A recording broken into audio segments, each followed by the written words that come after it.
안녕하세요. 주역타로 상담가 수업을 맡은 선명원격평생교육원의 윤진성 강사입니다. 이제 타로 하면은 많이 아시고 또 이제 타로를 보러 가시는 분들도 많은데요.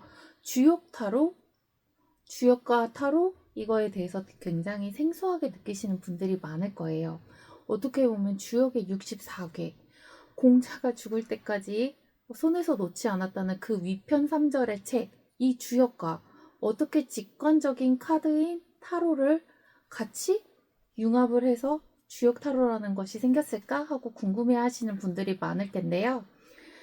이 주역 타로와 이 주역 타로를 해석하는 방법에 대해서 오늘부터 한번 저랑 같이 알아보도록 하겠습니다. 이제 주역 타로라고 하면 인류의 오랜 지혜인 주역이에요. 주역에는 공간과 시간이 다 담겨져 있습니다. 그래서 주역을 어떤 사람은 철학서로 공부를 하기도 하고 어떤 사람은 점서로 공부를 하기도 해요. 근데 이제 주의가 이제 이 주역은 점서다라고 이렇게 명명한 책이 있어요. 그래서 주역은 점서로부터 시작을 했고 그것을 번역하면서 그 괴를 해석하는 과정에서 인간이 마땅히 가져야 할 통찰적인 지혜를 담은 것이 또 주역. 그래서 어떻게 보면 주역은 하나의 철학서로도 볼 수 있지만 그러면서도 점서의 기능을 가지고 있다. 두 가지 다 양립하는 학문이다 라고 말을 할 수 있습니다.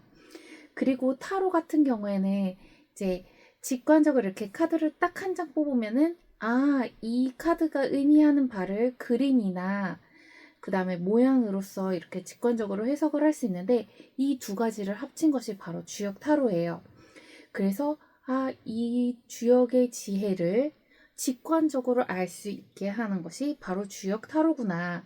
그래서 삶이라는 여정에서 우리가 나아갈 때 어떻게 해야 할지 모를 때 이것을 또 주역 타로를 보면서 그 괴를 해석하면서 내가 어떠한 방향으로 나가면 좋을지 어떠한 마음가짐을 가지면 좋을지 해석하는 도구입니다. 주역을 어렵게 생각하시는 분들이 많은데요. 어떻게 보면 음양 여기서 모든 것이 다 분화되었다고 할 수 있어요.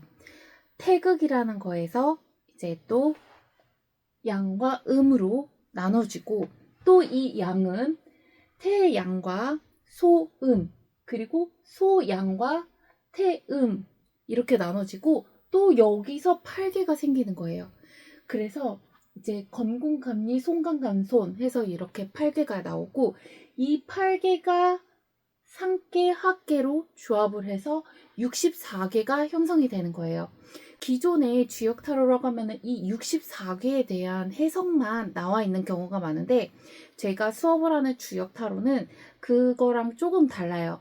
요 64개 플러스 한 총 6개의 효가 있어요. 뒤에서 설명하겠지만 이 괴를 한번 설명해서 어떠한 상황인지 전반적인 흐름을 확인하고 그 다음에 그거에 상응하는 효에 따라 내가 지금 어떠한 상황이구나 좀 더 구체적인 상황을 볼 수 있도록 하는 것이 바로 이 주역 타로입니다. 그래서 이제 주역 타로를 주역괴 요 그림만 보면은 어떤 그림인지 잘 모르잖아요. 그런데 주역의 괴를 이렇게 유추하는 방법이 어떻게 보면 되게 단순해요. 위에 있는 것을 상계, 아래에 있는 것을 하계라고 해서 이 괴는 또 괴명과 괴상으로 또 분리가 돼요. 그래서 상계 같은 경우에 지금 제가 예로 든 거 상계는 이제 간괴라고 하는데 이 간괴는 산을 뜻해요. 그리고 밑에 얘는 감괴, 얘는 물을 뜻해요. 그래서 괴명이 지어질 때 어떻게 지어지냐면 괴상에 있는 상계부터 시작하는 거예요. 산, 수, 그리고서는 글자 음이 붙는 거예요. 그래서 산수몽, 산수몽계 이렇게 해서 64개의 이름이 지어지게 됩니다. 그래서 이 주역해가 어떠한 의미를 가지고 있느냐, 긍정적인 의미냐, 부정적인 의미이냐, 이거는 요 괴상을 보는 것이 아니라 이 뒤에 붙어 있는 몽도 있고, 비도 있고, 대유도 있고 여러 가지 음이 붙는데 그 음을 해석을 해서 이 괴가 부정적인 괴인지 아니면 긍정적인 괴인지를 유추할 수 있게 됩니다. 그래서 고대부터 주역춤을 추는 방법은 굉장히 여러 가지가 있어요. 한 예로 이제 거북이 등껍질을 보고서는 주역점을 치기도 했는데 그때는 살아있는 거북이의 등껍질을 따서 좀 잔인하죠? 그걸로 주역점을 쳤는데 지금은 그렇게 할 수가 없잖아요. 하나의 생명인데. 그래서 그거를 대체할 수 있는 여러 가지 방법이 많이 생겨났습니다. 그래서 한 예로 이제 상가지는 또 옛날부터 사용해 오던 방법이에요.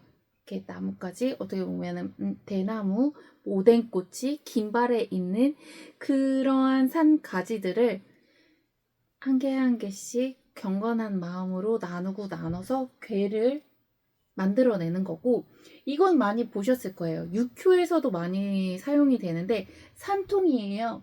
그래서 64개가 들어있고 그 중에서 내가 하나를 꼽아서 나온 것이 바로 주역점이 됩니다. 근데 주역점과 육효는 또 달라요.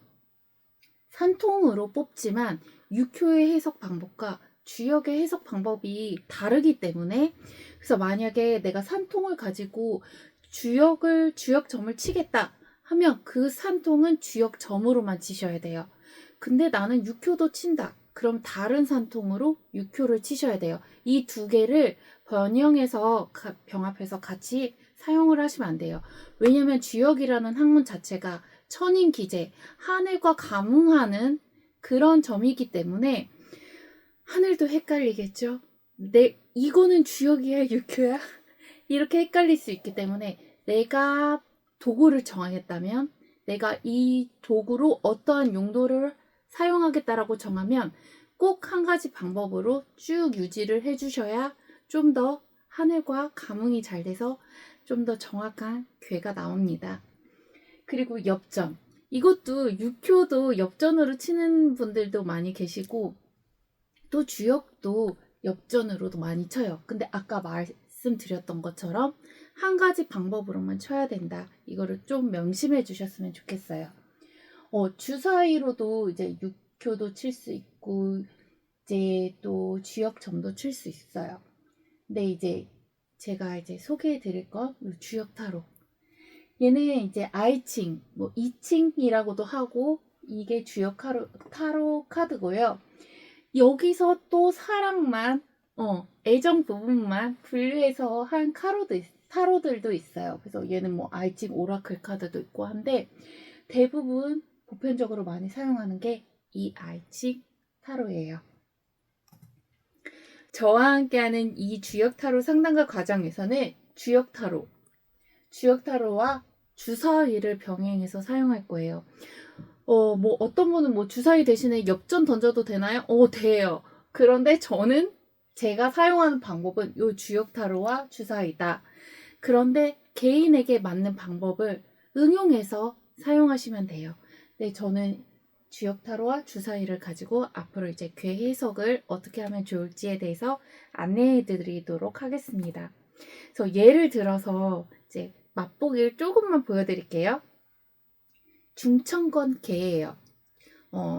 64개 중 첫 번째 개예요. 이거를 육룡.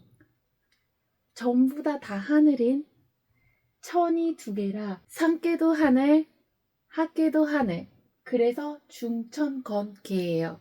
그래서 이거를 나타내는 카드가 주역 타로 카드가 바로 이것이고요. 이제 맨 처음에는 제가 이 중천건개를 어떻게 해석하면 좋을지에 대해서 이야기를 할 거예요. 그래서 이제 하늘이 두 번 겹쳐진 모습이고 이 개가 의미하는 바, 그리고 재물, 직장, 연애, 건강에 대해서 이렇게 설명을 해드릴 거고요. 여기서 이제 다른 주역 타로와 차별되는 점, 그거는 이제 주사위가 담당을 하는 거예요. 주사위의 면이 6면이잖아요.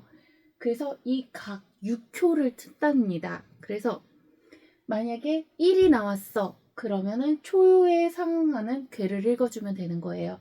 그래서 중천건 괴는 어떻게 보면 바탕이 되는 괴. 근데 거기서 주사위를 뽑아서 나온 순서의 효는 지금 나의 구체적인 현실 상황. 그래서 중천권의 초유를 뽑았다고 하면 이제 초유에 대한 원문의 해석이 들어가는 거예요. 그래서 그것도 이제 내가 재물운을 고민하는지, 직장인지, 연애인지, 건강인지에 대해서 해석 방법이 달라지게 됩니다.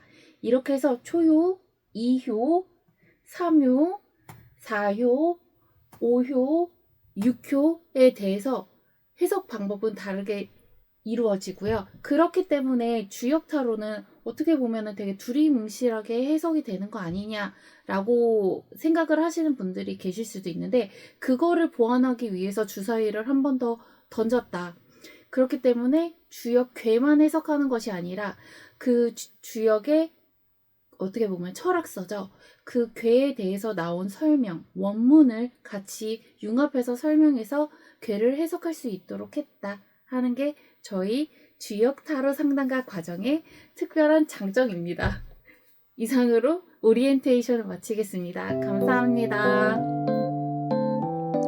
끝!